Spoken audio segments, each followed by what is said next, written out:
ebiseera ebisinga abaana abato bakola ebintu out of excitement. True. Kati because they are so excited and they are so emotionally invested. Omuntu obeera n'omuntu nga they have a lot of idealization idealism nti akera kumacha naafuna ekifuka ky'omusale n'amanya nti Dori nono ke namufunye Dodo is my woman. Yeah. Tugenda kubeera naye mpaka. Dodo mwagala, Dodo yantegeera. Kati mu mbeera eyo tasuubira nti asobola n'okera kumacha. Dori n'omugaana. Kyova olaba. Tula nti waga nti heartbreak ebuluma omuntu omukulu. Elimo omuntu. Heartbreak eruma teenager. Heartbreak eruma teenager. Because at the end of the day, you see, the biggest problem abana bathought jebalina. Ti agena nabiranga ali mu mukwano. Ayina omuntu gwayagadde, ayina omuntu gwafunya, ayina omuntu gwategedde. Kati omuntu oyo natuka ekiseera nga of course I know either they have other opportunities. Osegera muri mu senior wano mwenna neto ina send. Yakwagala kuba muva ku kifo ku kyalo kyekimu. Nafunayo omwana wa boda nga akasenta akalina. Nafunayo omwana nga wa pocket money bamuwa. Nafuna yakusinga okuwaana, kusinga okwogera, kusinga okulabika obulungi. Agenda kukuleka. Ate bwakuleka ebiseera ebisinga obeera heartbroken. Yeah. Ekirala relationship ezo tujja full throttle. I know. Tebera monti kutia, tebera monti gundi ajja koncha wa trust ebeera eri mu 10. Both legs. Webale kati bwobukoji gwa mulu pa. So what does that create? Ekyo kikuleetera omuntu ebiseera ebisinga okubeera nga you doubt oli mu position abantu ababeera mu relationship zino naye nga lino omuntu agenda netula n'agaana naye can I live without this person? A deal is a deal, but this one is bigger. Enjoy up to 50% off on AliExpress with your Airtel Money Global Pay card. Spend $100 and get $50 off. Spend $50 and get $20 off. Even at $15, you get $5 off. The more you shop, the more you save. Discounts are valid for a limited time only. Activate, load, transact now. Airtel Money. Instant, secure, borderless.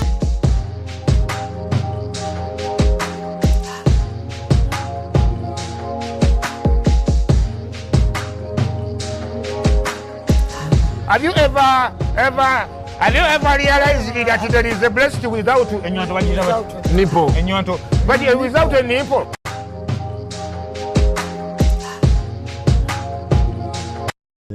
Kale.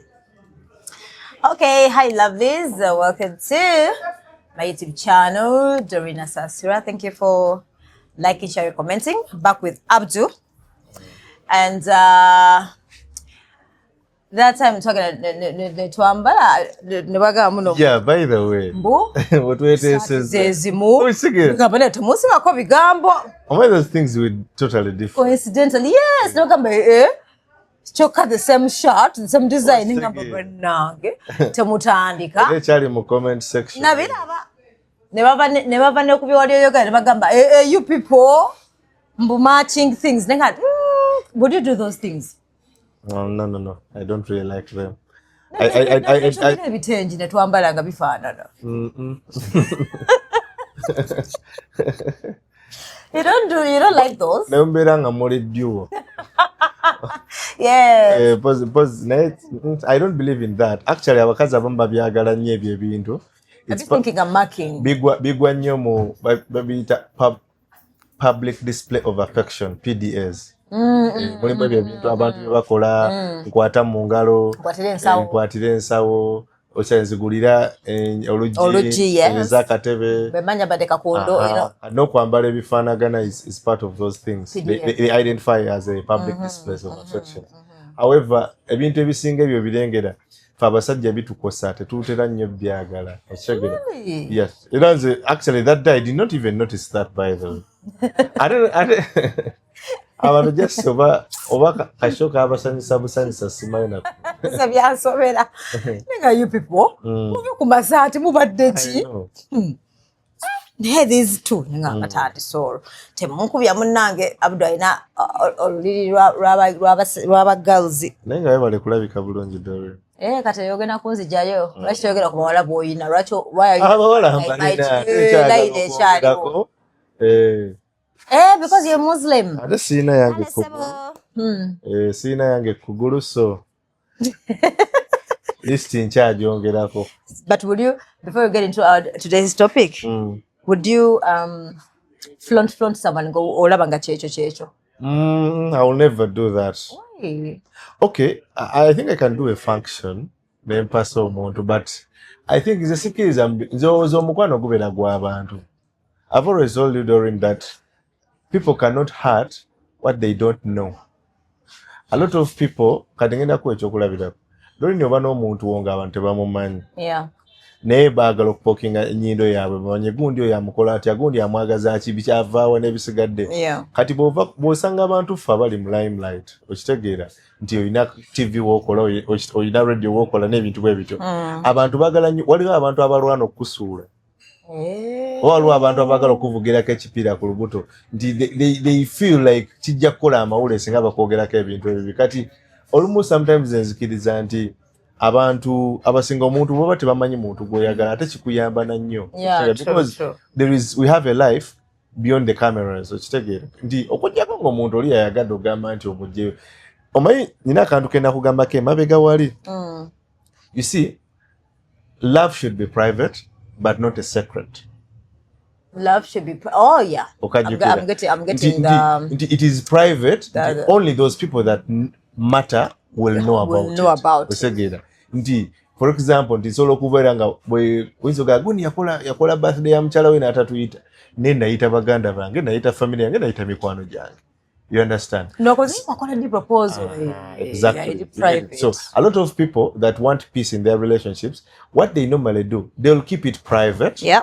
But it's not a secret. Why do I say it's not a secret? Nti omukazi tomukweka nnyo ate n'abantu abali close kugwe nga tebamumanyi. Okitegeera. I'll give you an example. Nti kankupe example nga ku Kasuku. Nti by the time Kasuku we yawasa ayinza okuba nga abantu bangi bali tebamanyi mukyala we.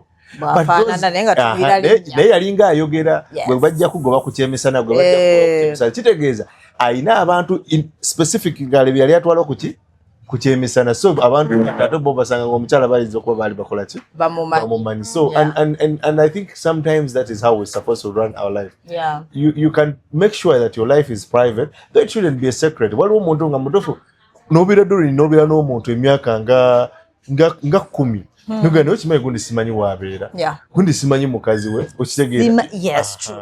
Naye ate ogamba oli mukwano gwe ate mukola ki ate mwemanyi. So I think it is something that personally sikiriza nti love yakuba abantu, okitegeera. Ate kankubulire kino ndani okenyawo kigamba love y'okwagala okukakasa, love y'okwagala okufronting oteeka mu bantu mu kaseera emenya nnyo ewe emirimu.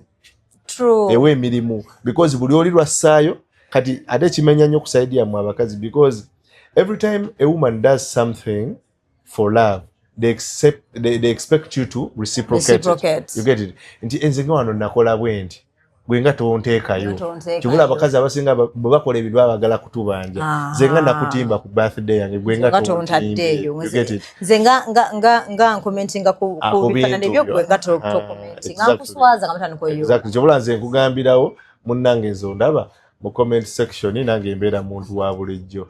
Kati bona beera mu comment section gwamanyi. Era nze si following muntu gwe njagala. Bannange I have a feeling I know heartbreaks are not easy, naye I think public heartbreak ngobadde mu real loveness nyangu.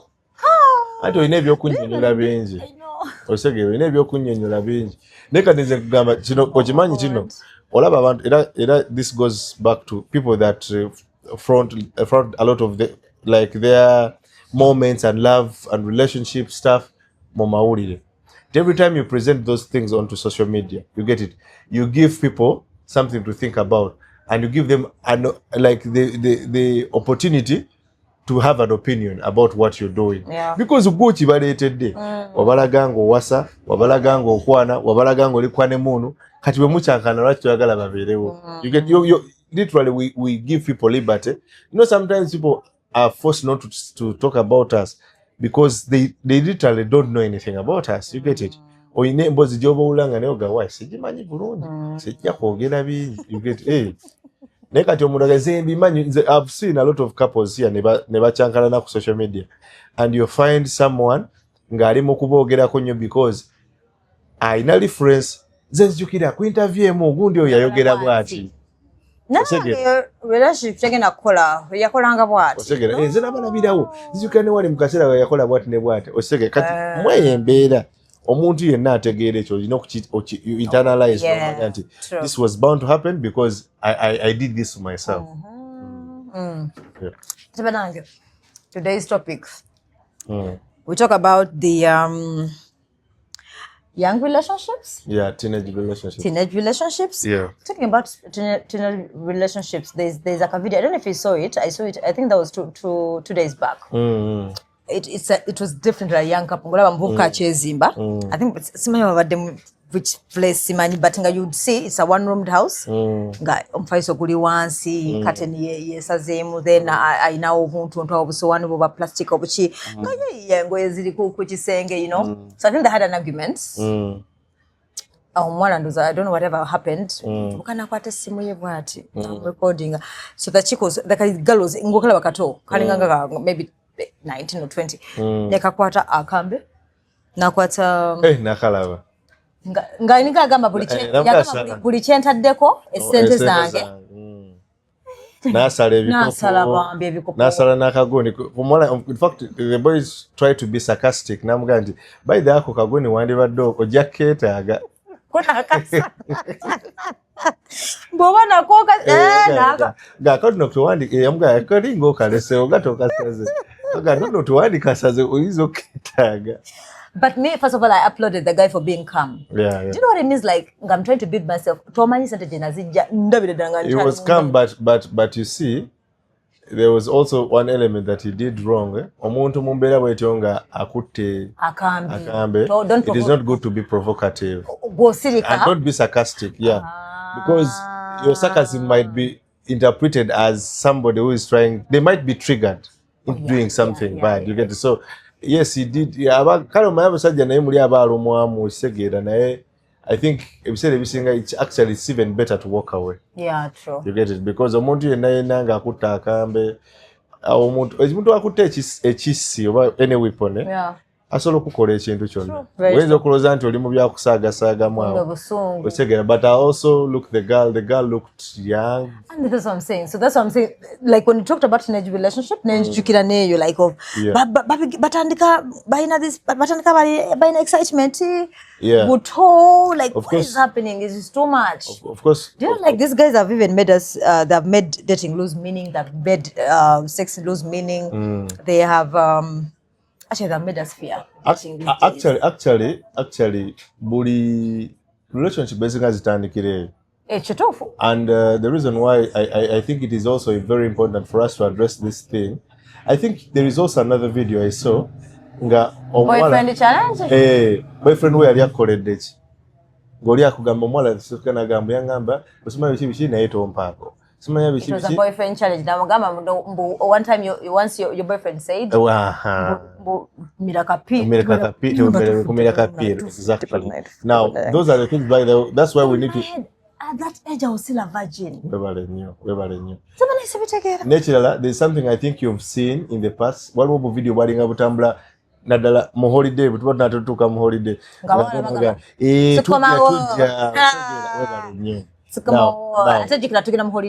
Exactly. One of the biggest problems chetulina wano. Teenage relationships are real and they are the foundation of what we're doing today. Because trust me, Dorini abantu bangi leero ne mu mbeera ze tuwangaliramu. Abantu relationship yo yazimbibwa wayina high school lover. True. Osegaba high school sweethearts. Very true. So this, youthful infatuation, abantu balina okukimanya nti is first of all it is, I think we can start with the traits so that somebody understands it better. People need to understand nti the sexuality that we show nga tukuzeno ebirane basis. And one of the things that help us understand that or what escalates that is adolescence stage. Like where we are more curious, adventurous, even now. Olaba omuntu abeera normal. Not until they hit adolescence. True. That is when they start actually like it's like your sexual sexuality is figured, is switched on. You get it? Yeah. That is when you start realizing that's when you start, of course, the voice is changing. Voice is changing and a lot of other things. Now omubiri gutandika okudemandinga, and omubiri guno gutandika okudemandinga, abantu batandika okufuna relationships. But unlike back in the day, when I can call for me at that age, I was a virgin. Yeah, no boyfriend. Exactly. Where were you? But still, you had a boyfriend. Exactly. Now, people need to understand. Indeed, abantu balina okumanya nti kati relationship zakati, teenage relationship zakati zine njawulo nti abantu bali exposed to a lot of information. True. Good and bad information. True. They have a lot of pressure. So kati bakola ebintu ebitutakola. And unfortunately, abazadde bangi baziyisizaako amaaso. Ekyokubiri, parenting today is different. Yeah. Because back in the day, women were basically housewives. You get it? So the women had the mantle to be in a position to nurture the children. So, and part of nurturing they would control how you behave. When they saw you tandise okubukabuka n'abalenzi emboko ng'ekuyitako, bwe bakulaba ng'otandise okusuna ebbere nga batandika okubuulira and everything, which is very lacking today. Yeah. You get it? True. Trust me, a lot of these teenage relationships, abantu baziyisaako amaaso, bazitwala ng'ez'okusaaga. But when you notice emabega kayo ojukira that boy that was gobatire those are some of the stages. But a lot of chaos is happening among those teenagers, those adolescents. You get it? Yeah. So it's okay dala. One of the things I want people to understand. Ndi abana basinga it's okay dala bwe tumalo abana baba tandika okuvubuka batuuka ne bafuna pressure. Osegera awulira omavubuka omanya ejina ekiwago omuwala ameze ebbeere alaba ebbina litandise okujja awula nga tafugika. But at that stage wagenda okugwira mu muto munne amukwane. And usually munne ezisinga zino teenage relationships ezisinga zitandikira mu bintu ebigatta abavubuka. Okegera maybe social groups, baina somero, tusoma fenna, tuwangala fenna, you get it? Kati zitandikira okwo. Naye biggest problem zisinga, one of the traits kwe tuzirabira. First of all, they are intense. Yeah. And there is a lot of emotional investment. Kubanga babira ne love nyingi, omaye kintu ng'otandika kitandike. And these people are innocent. Yeah. Omaye mu kintu ng'okitandika ojolaba abantu abasinga ku love yaffe esooka ku first kati baffe. Twayiwawo nnyo omubiri mungi. Because oba olaba nti actually obeera oyina ekintu kibayita you're hopelessly romantic. Yeah. Obeera hopeless romantic. Omuntu oyo abeera yalowooza kino kirina okukola. Ono sweetheart wange, malayika wange, kino kirina okukola kirina okuyitawo. Now, biggest problem, lwaki ebintu bino era tulina okubyogerako abazadde babitegeere. Nti abaana bano ebiseera ebisinga, I've seen a lot, abaana bakola nnyo ensobi. Because they are a lot of, it is very intense, they are so emotionally invested. Tine bamugana omulenzi asobola okugendayo. Yes, agendayo. So asobola okwetoola omulenzi wange. Osegera. Walaba eyakumako omuliro. Osimanya mbu kwanga omulenzi bamujje mu ssomero. Exactly. Now these are things that we tubate tubisalidde magezi. Oh God. Bibeera intense. Osegera. Kati nyinza okuwa ekyokulabirako. That boy, that passed on. Bakugamba they kept on telling him weesonyiwa omwana. Naye nga yitasobola kumwesonyiwa. Your stage. So those kind of relationships, there is a high level of emotional investment. They are very intense. Omukwano mungi osegera nti omuntu asobola n'okutoloka ewaka olwokuba bagambye ku mulenzi we osegera omuntu asobola okubeera nga akola abantu ekikyamu abagambye ku mulenzi we. So people need to understand nti when you notice, so to be able to help such kids you need to understand nti yes, omwana ono wadde ngenda mukubogolera mugambe nze abasajja bakubya abasajja okyasoma biki chances are many that tajja kubiwuliriza because omukwano mungi okitegeera. That is the first thing. Ekintu ekyokubiri abazadde kyenjagala era balowoozeeko nnyo one of the traits is teenage relationships ziri more about exploration and omuntu ogezaako to try to find your identity sexually. You get it? Because olaba omukyala ebiseera ebisinga oba omuvubuka bwe tuba tuvubuka awo okula kati bw'oba okula olina bye weerabako. You get it? But you trying so much to find validation. Osegera nti kino kyendi kimala kyekituufu okitegeera. Ekyokubiri kyetusinga okusanga abavubuka abatototo bano kye batera okusanga lwaki guys they are more about exploration nti ebintu ebisinga tubeera nga tetubimanyi. We are very naive about a lot of things. I know. Osegera. Ebintu ebimu ba mu biwulira buwulizi. Osegera. Kati omuntu ebiseera ebisinga abeera yebuze nagana kino kiri kitya. Ngale curious like abantu bangi they kiss the first time because they want to know how it feels. How does it to feel? Kiss. Yes. Abantu bangi ayagala afune hage yawulire osegera ne muntu bwe muhaginga mpulira ntya. Osegera onaga naye nyina kyempulira osegera. Kati muvubuka ali mu adolescent stage osegera atandise okubeera nga afuna they are focusing change they are trying to focus on the changes they are getting. Atandise okulaba nti akeera nga they are honey osegera omuwala atandise okulaba nga ayina engeri gyawuli atandise owulira ensonyi ku bakazi sajja okitegeera atandise okubeera feeling attracted to. Kati they are trying to explore themselves. Kati they sometimes because they are naive they feel like when sembeza Doreen maybe Doreen will help me understand better who I am, help me find my sexual identity. Osegera manye tyo ndi mulungi osegera sometimes okukuyayana. So abavubuka bakola nnyo ensobi awo kweyo level yokuba twagala okwezuula twagala okubaako ebyo bye tukola something that we identify with. Tyo omuntu akere ku makya agambe nti naye kino kikola okitegeera. So tojja kubanenya because abavubuka bangi bino ebintu babibasomesa okitegeera. Abantu bi happeninga bu happenings. Kati ebiseera ebisinga abaana bangi bakolera nnyo ensobi nti mu kwezuula okwo ebintu abiteeka mu mikono gye kati mikono gya mwagalwa we okitegeera. Nze gundi yaŋŋambye nze nsinga obulungi tolina ky'oŋŋamba. Nze gundi yaŋŋambye kino ne kino okitegeera. Kyobula nti ate baba n'olugambo anti gwe buli amugamba ekintu ayina omugamba okitegeera ayina information eyo gikola ki kugituusa baŋŋambye nno bwe bati ne bwe bati okitegeera. So ebiseera ebisinga because they are naive tebamanyi kukola bintu kwega babeera mu kugezesa. They are trying to explore their lives. They are trying to explore their like that journey of love. Bamanyi nti kino ngenda kikola nti akigenda kutambula kitya.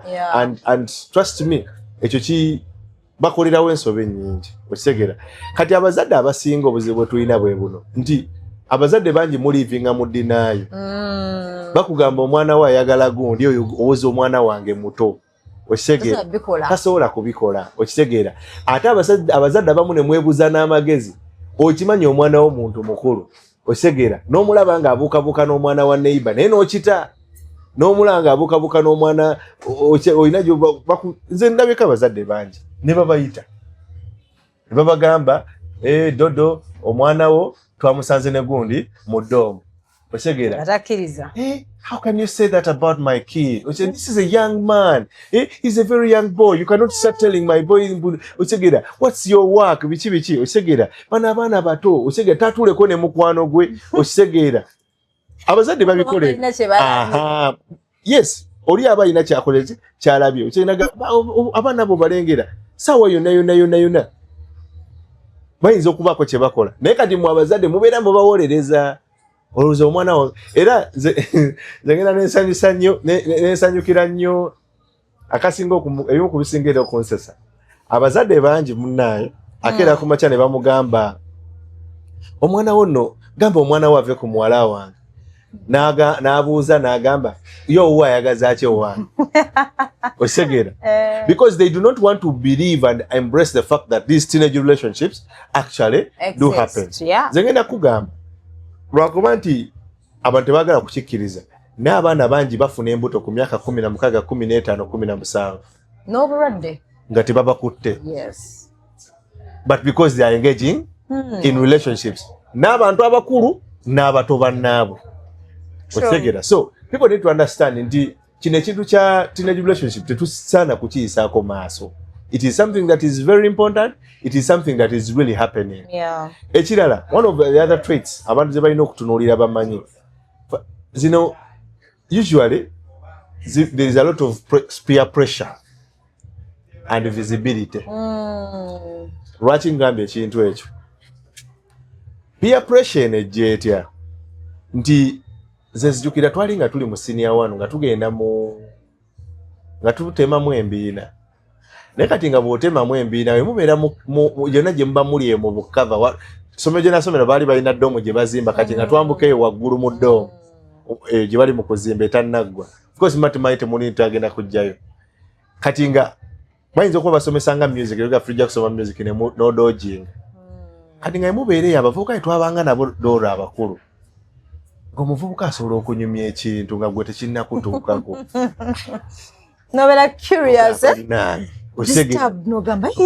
yazze nemukwatako osenga ayina ebbeere nendikwatako gwe mu bulamu bwe tolowooza nga nakukwatako bbeere lya muntu yenna osegera omuntu n'abeerawo nayogera ekintu kati jjukira oluusi olabyeko kafirimu osegera kati n'otandika okuba obufaananyi kati ebiseera ebisinga lwaki gambye nti peer pressure is a very big component on how these teenage relationships are initiated. Abantu bangi baagala okufitinga into the picture. Abantu bangi baagala okulaga abantu nti kino ekintu nange nkimanyi okitegeera nti omuntu asobola okubeera nongo bantu banyumiraga mu holiday nazzeeyo bannange boyfriend wange yampise netugendako ku arenamo netugendako ku yayaawo netulyamu akamere olwamaze twali tufuluma nankiisinga bannaye it felt so wow kati waawe eyo basobola okuba nga bajogera boogezi dore naye nga gw'ogikubako obufaananyi kugamba ekintu mutofu ekituukira okubeera nga kiri waawo kiba kikola ki kirungi kinyuma kiba kimalayo. Now it is one of the biggest problem nti once every time people talk about things because at that stage you can only put stage your exploration people are talking about things that you've not experienced. In most cases it's going to push you to also want to start a relationship. Era abasinga most teenage relationships are based on peer pressure.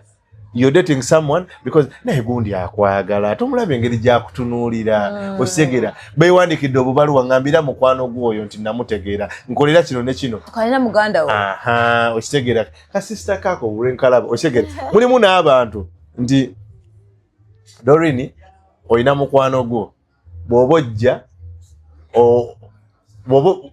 girlfriend wo abajja okunda bakajja ne sister we kati olwokuba nti mwe mubeerere nga mwewadde obudde nga sister we ali board nange nengattawo osegera tetuli mu relationship because we saw each other and liked each other but we are in a relationship because munnange tetwagala saagala obeere board oli kulwabeera nga nkwasaganya wano nange kambeere nga nkola ki nga nkwasaganya so that peer pressure usually builds up and it forces people to want to initiate relationships as ez'abaana abato because alaba it is the in thing. Ekirala bakikola nnyo olwa visibility. The visibility comes in a sense that teri mwana muto abeera mu relationship n'atayagala kulaga. Ninono. Do you know, like it's cool. Simanyi about byaliyo. It happened to me twice. I was among the top 5 or 10 coupling. Nga ever listen okubeerako. Ate byabangamu emboko. Of course. Batujitira ne bazadde. Kati ngamba ndiye Dorina ofashi mwana wa. Fedorini wetwabeera mu ssomero ng'abaana bakwana. I know. Ngira babyogera mubiwulira. Naye ng'okimanyi nti there was that so much importance that would be attached to people that are dating. Now we are a couple. Gundi no beyagala ne gundi. Ndatutula fenna. Webale nnyo. Mugenze ko mu sports scene batuula bonna.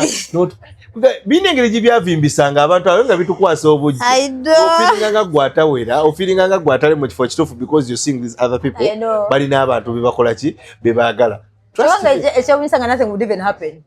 Okategeera era nga bakomaawo jasi ekinene nnyo haaga kissing that's it osegeera nemugenda mu holiday mukomaawo webale kati ekintu kyasiganga n'okunsesa ku relationship ezo lwaki divisibility yabangawo ng'oli ayinza okwagala nti okubalaga tikatugeze Dorini ye muwala asinga obulungi mu class ati nze mulina abalageko nze mulina nze nkwana HP nze you get it chef prefect osegera nze mukwana osegera nawo ne ku byalo kwennyini timubeeramu abantu jukira abantu beesookanga akakawala ka osegera I don't. Petulina chali waffe gwe twawerekeranga eyo nga ina kala kakwana eyo mu lubuga.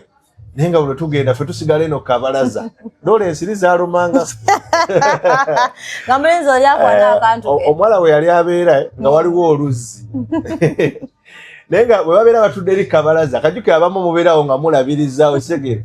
Naye nga ensiri naye nga gwe kyobamanya bw'aba ajjaawo tumuwerekeranga mukungu agirako entourage ddamba.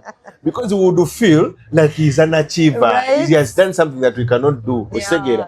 So ate n'ekirala nti abantu abamu lwaki bakikozesanga nnyo for visibility nti there is a way it would create a sense of adulthood.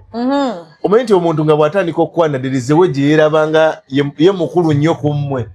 Asinga obategeera there is a way would feel ne bw'aba musajja nga ntulina engeri gye tumu feelings etumuviimisa tuga naye kyali oyo alina geemu kyali oyo waakabi okitegeera. So ebiseera ebisinga that is also another trait.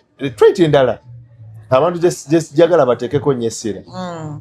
Trust me, however much zino relationship nti abavubuka bagala visibility mu bannaabwe they are usually secretive ku bantu abakulu authorities. Nti abantu babeeyagala naye nga tajja kukikulaga Dorini nti ayagala gundi. Osegera omuntu ajja kubeerawo ng'alina gw'ayagala naye nga tajja kukiraga kwakati ng'oyogenze n'oyogera nti twabanga mu masomero nga mu masomero olidde bakulaga Dorini tebakukkiriza kubeera na muntu era kiriko embooko naye nga mu bannammwe oba okimanyi n'obubaluwa bukola ki buyita. Osegera weebale nnyo tibakutumye ku dduuka n'obaako osooka wokola ki wowumulira. So this kind of secretiveness kibula nti abazadde abasinga leero they cannot control these relationships. I know. Nti omwana wo omulenzi oyo ali mu senior 4 ali waka alya maid naye tokimanyi. Omwana wo kati ate dda beewandikiranga obubaluwa kati ate kyasukkamu omwana wa senior 5 alina essimu boyfriend wa senior 5 alina essimu beekubira bekola programu n'ebisigadde. Ekyokubiri ennaku zino nti luli wabangawo tight marking eyo nga bwe nakikugambye nti obeera waka maama akulaba buli kaseera buli kyokola maama aba ku tight marking. Kati bamama bombi bakola abazadde bombi bakola. Kitegeeza nze seetaga wano okwecwacwana kukulaga Dorini nti nyina omuntu apaana. I do not have to do that because at the end of the day kimanyi nti Dorini bw'aba agenze ku mulimu nja kuyita boyfriend wange. The same scenario gye walaba muki mu mbeera eno ey'omwana ono gwe bakola ki gwe batta nti bo tebakukaayanya.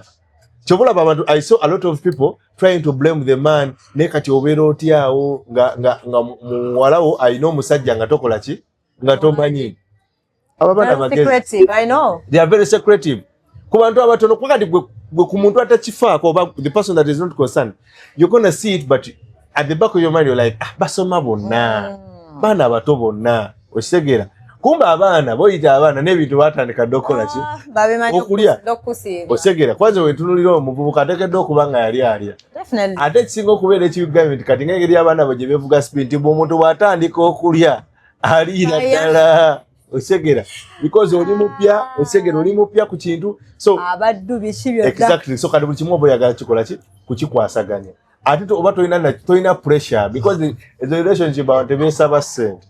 Mutagamba onteraako transport money tagambwa oli wansuubiza ssente n'otazimpa ne bw'ogula ka switi kamu olya osegera ye kati onnaku yange olinamu 10 olugula Rolex olyanga mulimi osegera olyanga mulimi osegera kwanza nzijukira nyina omuwala gwe nali nkwana naye ebimu ku byankakasa nti mwagala era mutegedde agenda eyo ku Rainbow ne presenting abaana abamu organization emu ne bampa essaawa naye kati era essaawa yali nnungi nga obeera mu nzikiza eyaka nzimanyi ne sacrificinga n'ogimuwa sawa nenjiwa omuwala ebiseera nga tomanyi nti kino oba kiri unisex or not amuwa essaawa gwomanyi kati era essaawa nekiranga obudde bw'essaawa butuuka ekubamu akadde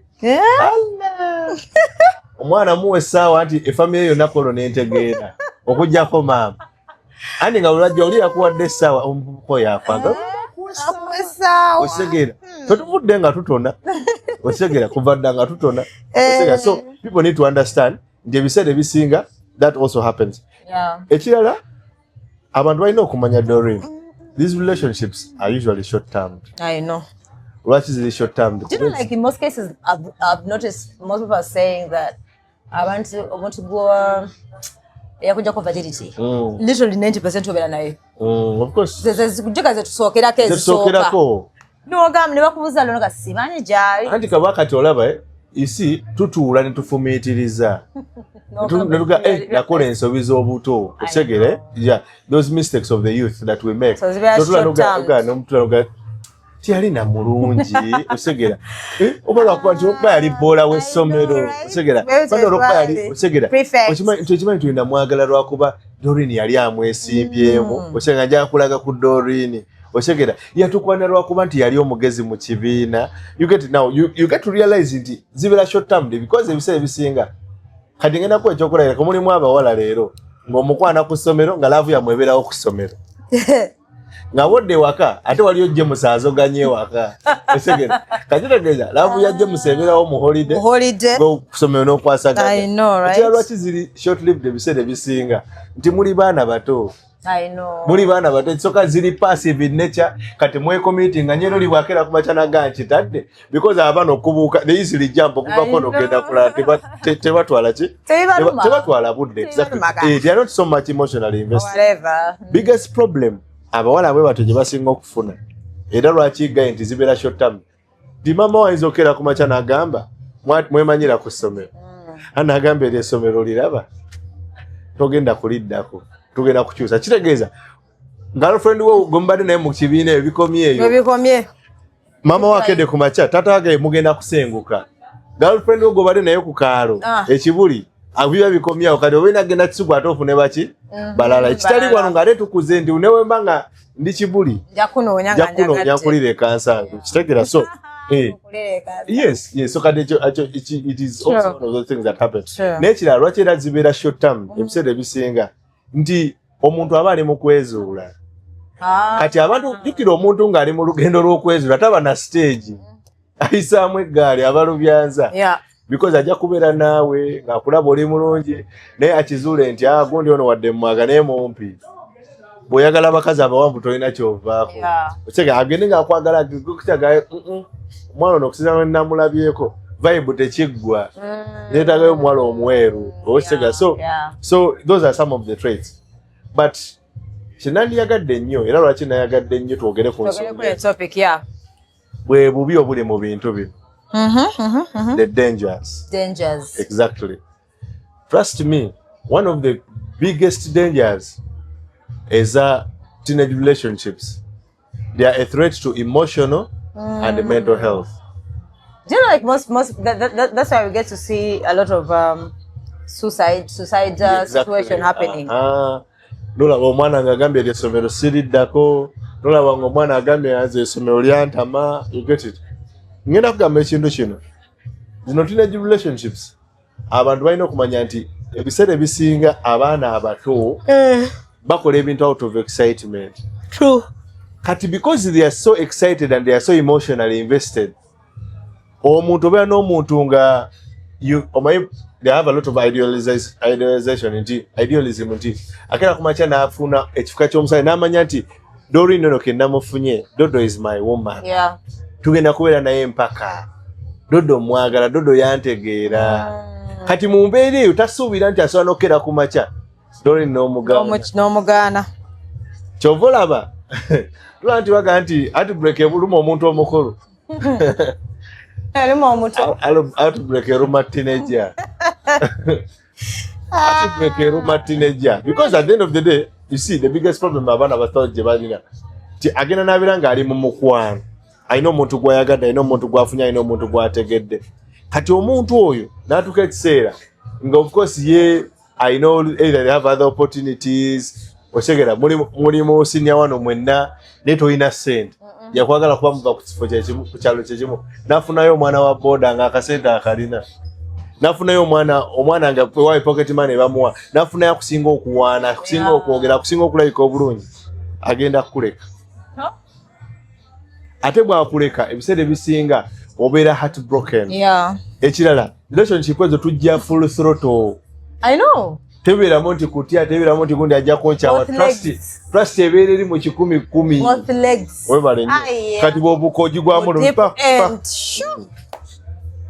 So what does that create? Ekyo kikuleetera omuntu ebiseera ebisinga okubeera nga you doubt oli mu position abantu abamu babeera mu relationship zino naye nga lwino omuntu agenda netula n'agaana naye nze can I live without this person? Nosobola omuntu aganze bannaye nze gundi bw'atabeerawo sobola kola ki? Nze nagala Doreen nze sister wange yakolako amanyanga ne basiba omusajja n'agenda ku police. You've seen those girls that say nze temusibira boyfriend wange womwagala na mutusibe ki? Mutusibe fenna. Ebyo. Of course wosanga omusajja nga tata nga talina muzannyo mwenna abateekayo. Wano oli agamba bwongana okuddamu okulaba oyo gundi you find a corpse nja kwetta. Ache gamba. Kati okutiisa ko ebiseera ebisinga abantu bakulowoozaamu n'agala no. Tegera. So it is one of those things. It is very important era nja kisaba nnyo abantu nti as one of the best ways to guide teenage relationships is first of all okumanya nti abaana abantu bagamba tutya ku ngeri y'okubeera nga beetereeza. Kubanga you can't stop them. Tosobola zigana. It's by nature. Tosobola. Olina kugaidinga. Era y'ensobi abazadde abasinga gye mukola. Nze ngenda gamba kino ekintu. Z'amasomero gonna ge nsomeddeko gaali gakuba coupling. Naye teri muntu gwe bakuba coupling ne yeereka. Era twasigalanga tweyaga. Webale nnyo. Lwaki? Kubanga at the back of your mind olimu kino ekigamba eno stage yange. At the back of your mind omubiri gukutuma. The body is pushing you. It's like it's trying to trigger you going to my akiro kyolina okwagala. Osegera. We all know. Katugeze oli muwala. Kyokedde ku makya. Oli mu ovulation. Owulira oyo omusajja. Ne oli muto tolina musajja. Osegera. Kitegeeza mu bwongo obwo ekisinga okugenda okwegeranya nti engeri gye mmalawo kino nyina kufuna ki? Musajja. So that is one of the things. The second thing, usually abantu balina okumanya nti obiseera ebisinga abantu abali mu teenage relationship they are prone to physical harm. True. Nga kyoyogedde was it called hysteria? Tuzirika ne batwana ekitanda. Exactly. Oli na katinga risk. Webale nnyo. That is a physical harm I'm talking about. Osegera. That is a physical harm. Batya boyfriend wa. Osegera. The physical harm endala gye njagala okwogerako. I've seen abavubuka nga balwana. Oh yeah. Osegera. Nze nakwana Doreen. Abdul obadde okola ki naye nkusanze naye. Osegera. Abantu bwe bato ekyokubiri oli agenda kera ku makya kugambe bwe baba nga tebalwanye balenzi n'abalenzi. Osegera. N'abavubuka bennyini.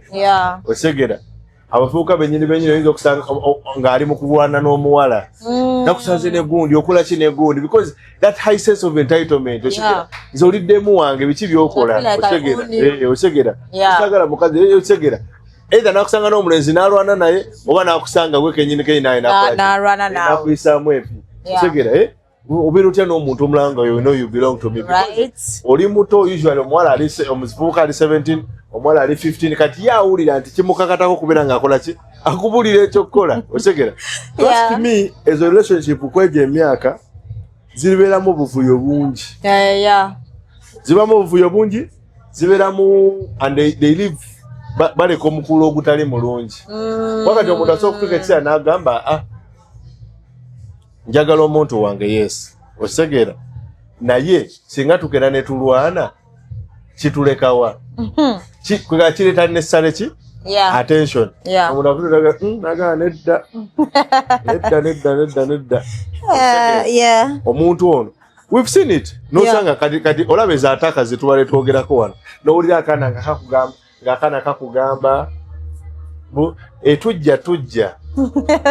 Ati omukazi yakalumbye dda n'akaweerawo. Osegera. Ze ndabyeko abasajja n'akwata omuvubuka akwana muwala we n'akutwala ne bakusiba. Gye bali. Embooko n'ekkuba n'agala akavubuka ako geesibye mu muwala wange naye mukankwatireyo $20 n'endala 5 ku lubuto. So kati abazadde abamu babikola because it's going to bring a lot of problems. Abawala bennyini balwana ava ku musajja wange gwe toli bwoti okitegeera. So it is very important okubeera ng'omuntu azikola ki azeewala oba azibeera wala because trust me, the more you engage in teenage relationships, such things are bound to happen. Exactly. Ekirala, of course, kiri obvious. Omuntu gy'akoma okwagala ennyo, gy'akoma okukendeeza obudde bwe yantadde mu bitabo. So abantu abasinga kino ngenda kigamba teenage relationships naddala ezinvolvingamu abaana abasoma. Omuntu bw'aba nga asoma concentration ebeera very very low. Ng'olina omusajja andi jjukira ka depression bwe kakkwatamu. Ate abaana balabe bamenyeka emitima bamenyeka bubi. Ate olanga toyagala kusoma omanyi olunaku olwaliro tannayogerako nange. Zwala omuwala yankubirako omusomaali asoma nafananga I'm a student naye my boyfriend twacankalanye tugenda munaku bbiri tetukola ki tetwogera oyini ngaakulanga tabitegeera nemubuuza nti kati obadde ogenda kusomero nagamba okugenda kusomero mbadde sigenda kuba nti omulaba nti omutunulira mu maaso okategeera ate nowulira ebbuba nga ayogera n'abalala webale nnyo tebikuluma. Exactly. So people need to understand nti bw'oba ng'olina omuntu gw'oyagadde oba olina omuntu gw'ofunye n'omutegeera, it is only important okumanya nti kino kirina we kikoma nina okusoma, otherwise abavubuka minzaani bagikyusayo bati nabeeranga okusoma kutono omukwano mungi.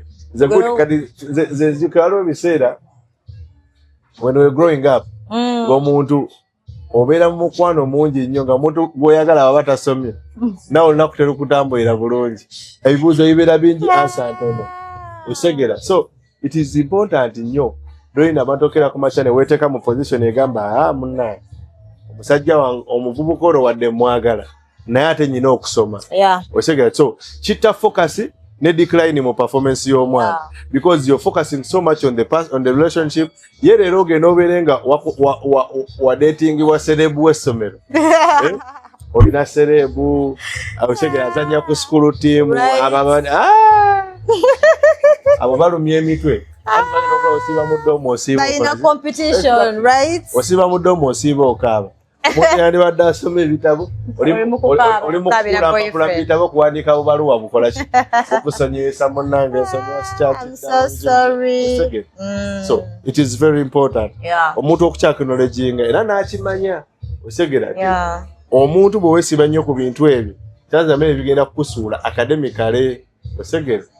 Ekintu ekirala kino kiri very very important nnyo every time lwobeera nga oli mu relationship ezo ez'abateenager ekimu kye basinga okufiirwa ennyo ng'oggyeko obudde kwe kubeera nti they are prone to pregnancies and diseases. Ffe twakula ssebo ng'abantu abasinga balowooza nti abaana abo abato balaba tebalina bulwadde, balowooza abaana abo abato balaba bali innocent, they are not exposed. Now the biggest problem about that era abantu abasinga gye batalowoozaako abaana bangi abantu because they are naive tebamanyi bintu bino. Kyangu nnyo omuntu olakali akantu kogaye omuwana yadde agabane nti temweralira kukola ki kugula pill. Out of them they are exposed to chances of getting pregnancy naye nga tebamanyi na kyakukola. Oli mu senior 2 oli mu senior 3 manya abazadde bajja kutta kasaba kimanya. Is one of the biggest problems esinga okunsesa nti omuntu bwankubira essimu nagamba omanyi badde wano omuntu nga mwagala nnyo naye simanyi bulungi oba njagala nedayika ndi lubuto lwe nombuuza olina emyaka emeka 17 eyala okufunisiza ali mu myaka emeka 18 nogamba kaweddemu nogamba doli nekakoze ki kaweddemu. Abantu bangi abaana abato bwe batabataba mu bintu tulina n'abasajja abakulu ng'ali eyo agamba obwana obuto bubeera bulamu. Abaana bano bali naive. They don't even know embuto omuntu how do you use contraception. True. Osegera abaana bangi kyekikye nakugambako emabega when we had a discussion ne kugamba nti obuzibu tusinga okubeera leero abaana baffe bangi abato baffe oba abaana abatooto tubana bali mu high school biki bali mu kufuna siriimu because batya mbuto. Abugane bo batoyambadde. It's okay. It is okay. Kasito ojja kumpa ezigula ki akaweke. Imagine. I surprisingly chewinsa batya nnyo olubuto than siriimu. Exactly kyengamba. You know like. But because bino ebintu babibasomesezza bali very naive. I know. Osegera abantu abasinga akasinga n'okunsesa nti omuwala amala asobola n'okweza emyezi 2 nga takimanyi nti ali lubuto. Yeah. Osegera nga takimanyi nti ali lubuto. Nagamba bannange okimanyi nti ndi lubuto. Osegera kati ne gwakubira akyasula kaddeeka ewaka ewaabwe. Bamuliisa bamususa. Kati amukubira amugamba. Sayina plan. James, I'm pregnant. Omwana n'amugamba. Kati tugenda kula tamga ogenda kulotya. Baba nze sizaala simanyaze ku osegera naye simanyambo kumale ne tuzaala. Sorry naye mwana osegera nti akitulatulamu naye akyaja kamere kewaabwe osegera kati gwate omugamba mbu aleeta obulamu mu nsi osegera. So a lot of young people as they are engaging in this relationships tebambala bupiira osegera okwegatta kubanga okwegatta balina pressure okukakasa kati ebiseera ebisinga kiba exposinga kyangu nnyo okufuna embuto.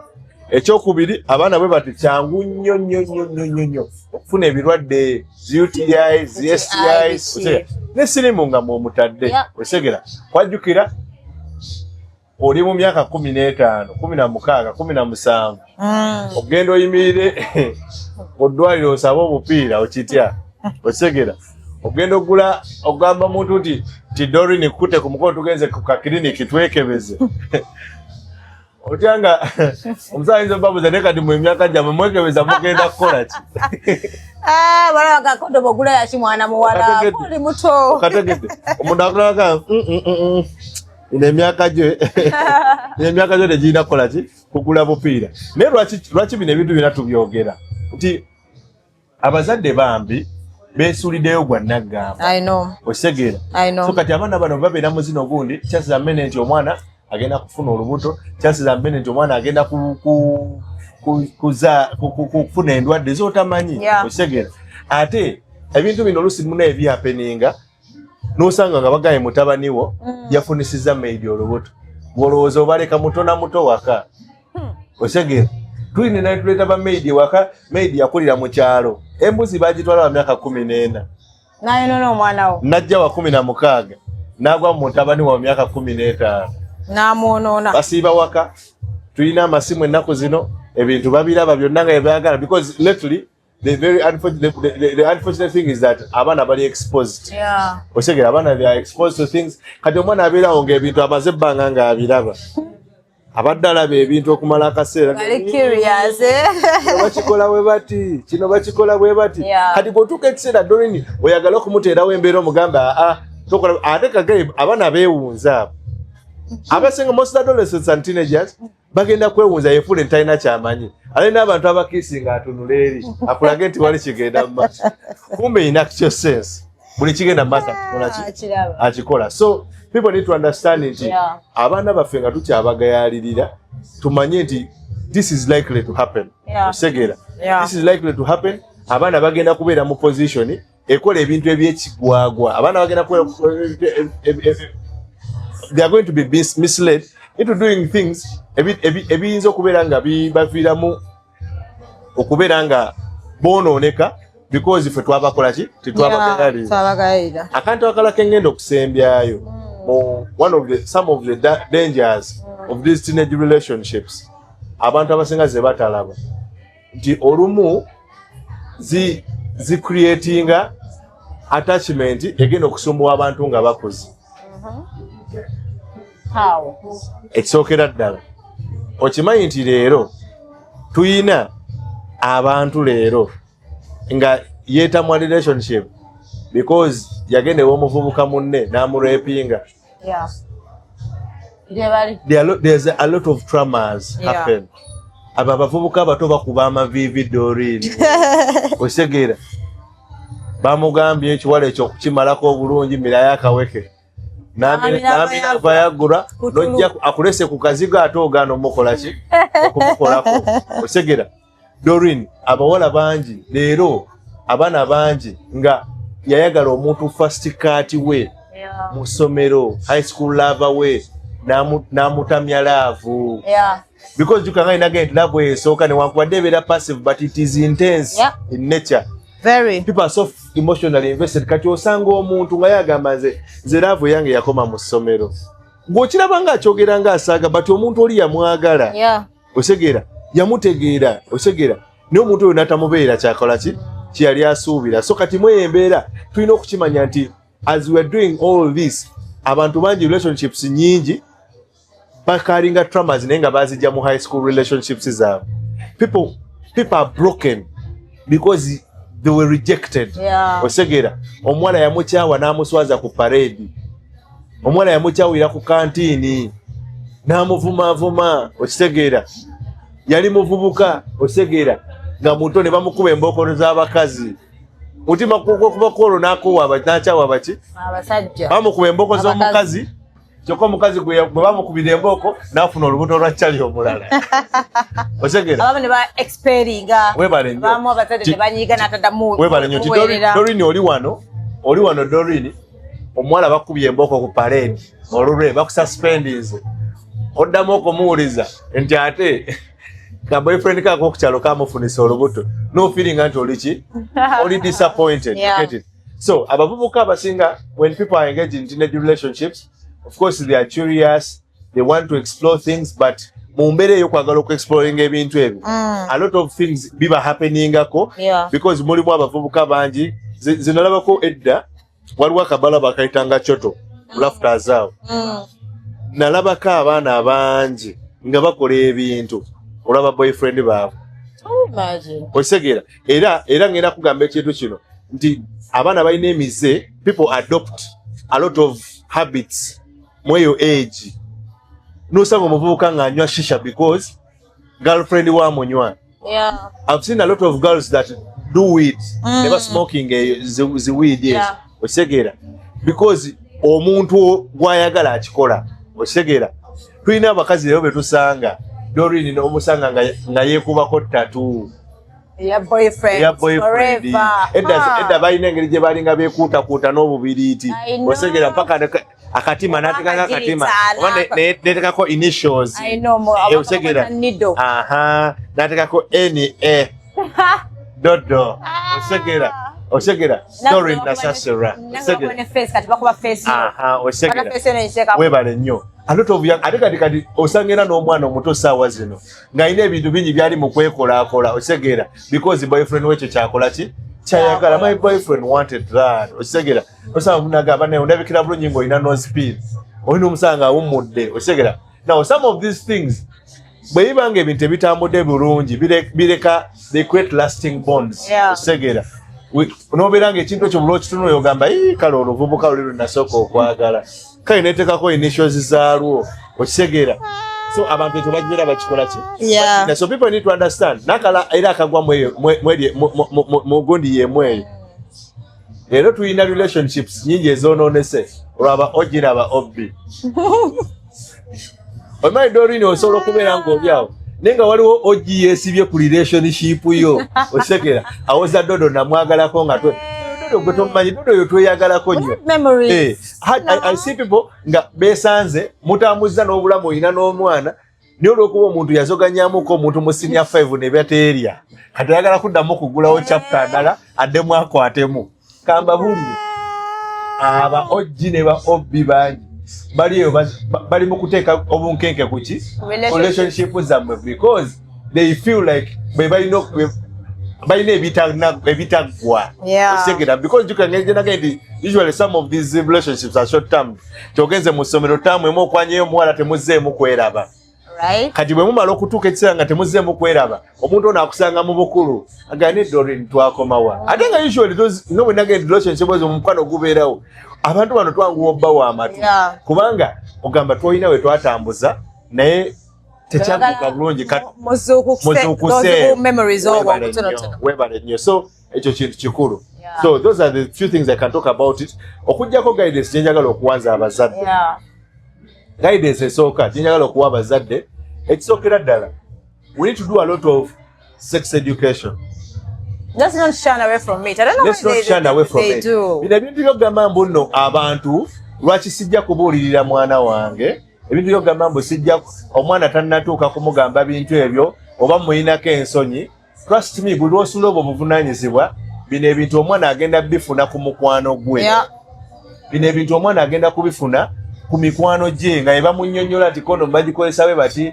There is a lot of myths that young people are carrying simply because bafuna information etali ntuufu. They are misinformed from their fellows. Osegera atebijja kuluma atebijja kola iti omusajja bwakola bwa you get it obupiira bulwaza obupiira buleeta irritation ya mutwe you get it osange ngo mwala afunye olubuto osange ngo mwana wa afunye sirimu olw'ebintu ebyo. Ekyokubiri abazadde mutwale obudde mu monitoringe obulamu bw'abaana bammwe. You realize nti omwana afunye olubuto lwa myezi ebiri naye omuzadde tamanyi.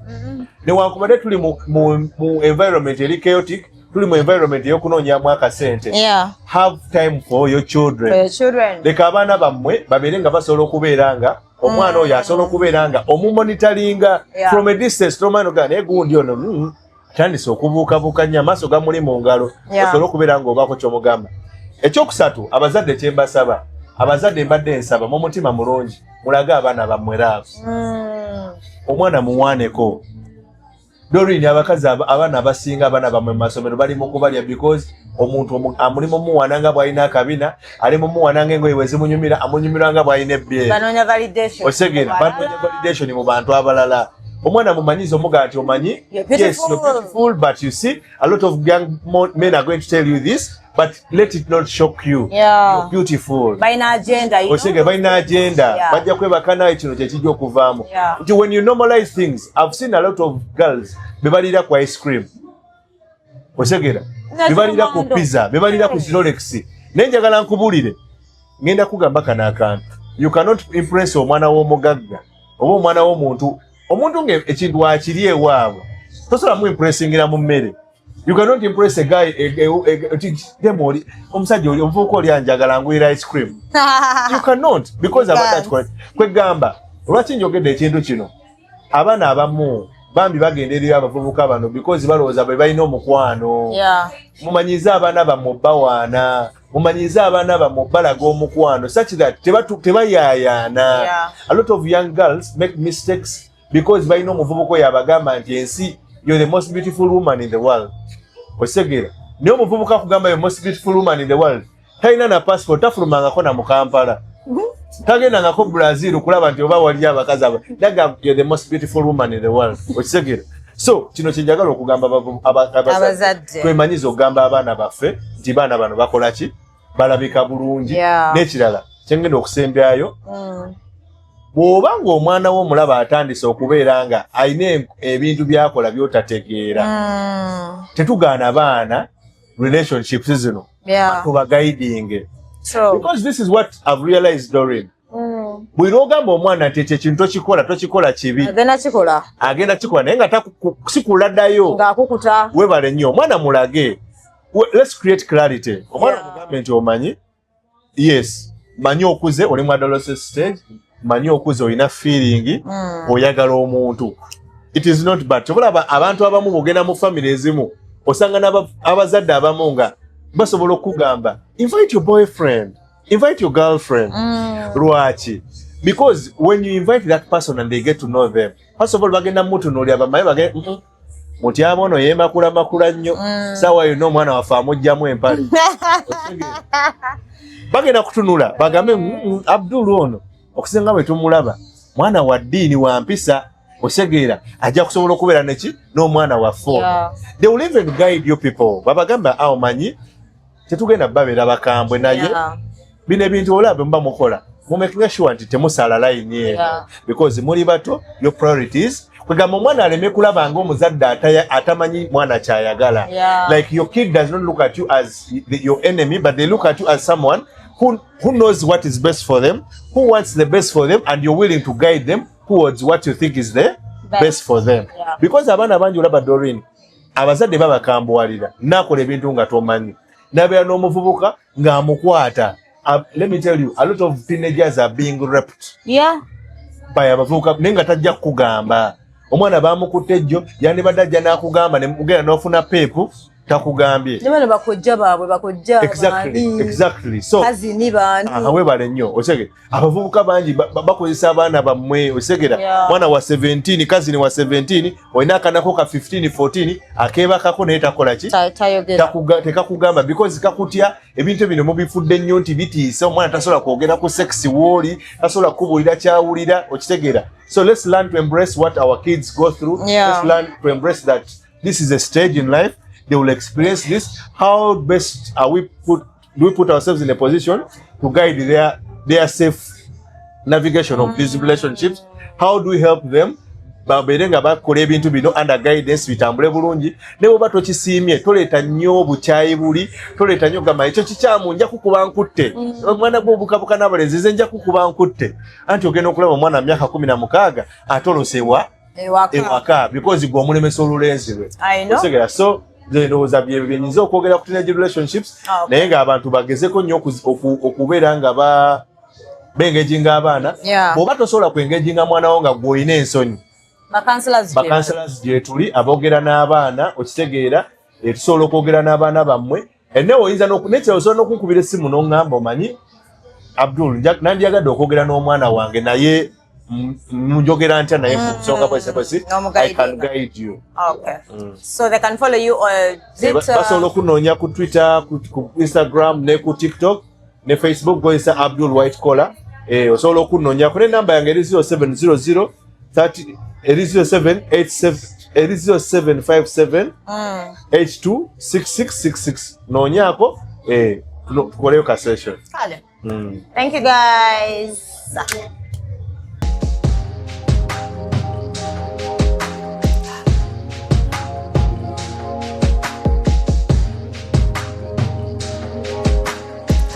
Have you ever realized that there is a breast without a nipple?